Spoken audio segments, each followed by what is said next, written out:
Quintilian, Institutio Oratoria 1, Episode 9. This sentence proved too long, so I have divided it up into two.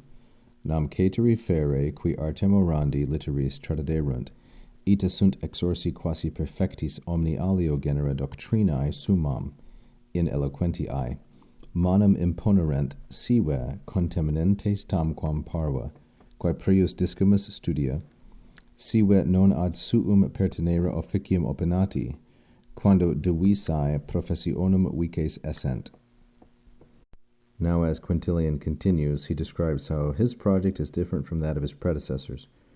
For the others, or almost all the others, you might say, caeteri fere, qui tradiderunt, who handed down or who have passed down artem orandi, who have dealt with the skill or the craft of public speaking, have committed it to writing, litteris, ita sunt exorsi, they have begun, sunt exorsi.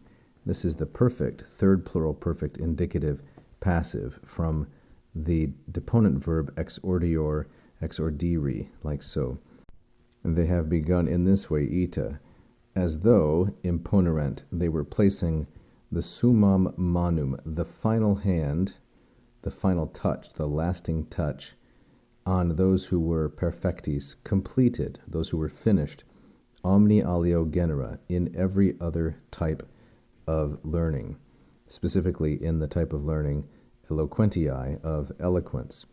Notice that the object of imponerent is manum, which is feminine singular and accusative, and manum is modified by summam.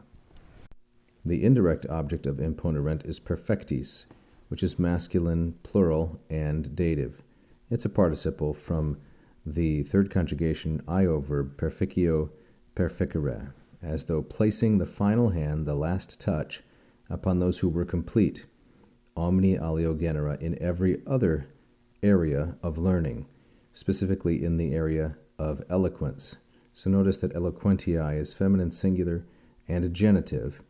A genitive cannot be the object of a preposition like in. But this genitive eloquentiae can pattern with the implied object of in, which I am taking to be genere. Now he's going to give two reasons, sive, why he thinks they did this, and there's a third one in the portion that follows. So, whether they did this despising contemnes as though they were insignificant or small, quae prius discimus studia, the insignificant studies, the insignificant pursuits, which we learn first. So that's one possible motivation. Or they did this because they were opinati.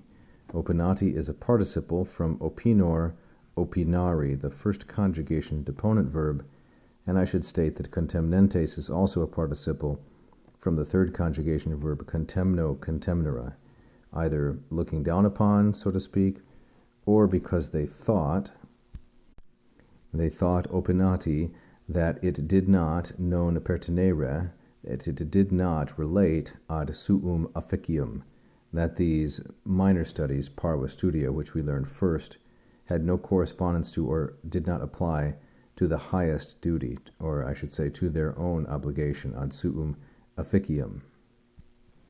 And now finally he states when this took place, quando, when the vices professionum, when the various aspects, the different turns of the professions or the skills necessary were subjected to a division.